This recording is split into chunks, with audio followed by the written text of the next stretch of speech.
registarske tablice 2575 SL, Kinez ili koje već nacionalnosti, mami kera Haskija Dubaci u kombi kod Kamenca, tačnije ispred pošte, tu je i dečiji vrtić Zvezdice.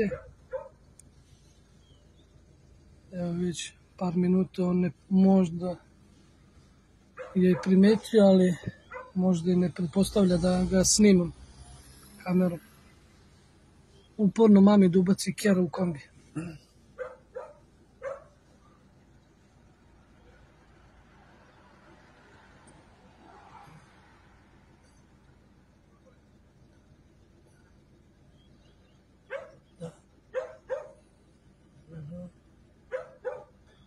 2575 je Renault.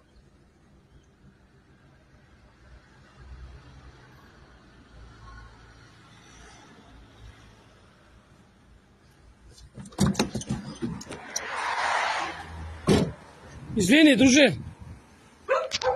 a šta radiš sa kerom? Sa kerom šta radiš? Može da ga izbaciš napolje. Dođi, bale. A šta radiš sa kerom moj? Nobody. No eat. No. A šta radiš, da pozovemo vlasnika da pitam šta, koje broj tablicu? 2575, šta radiš sa kerom? No eat. No Nego, eat. šta? No eat. A šta si hteo da radiš? Neću da ga pojedeš, a šta da radiš? To je od vlasnika ker. Sad ćemo da pozovemo vlasnika da pita, okej? Okej? Ja nemoj, to je od mog prijatelja, od drugara ovde, okej? Wait a moment. Okej? Uh, Ne smem, normalno, idi samo, nemoj da ga uzimaš, okej? no eat. Okej, važi. Nemoj, pošto je taj ker odavde, naš. Važi. Ima people. Okej.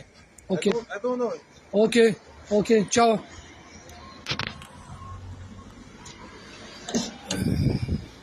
E pa, valjda sam spasio nekove, kući život.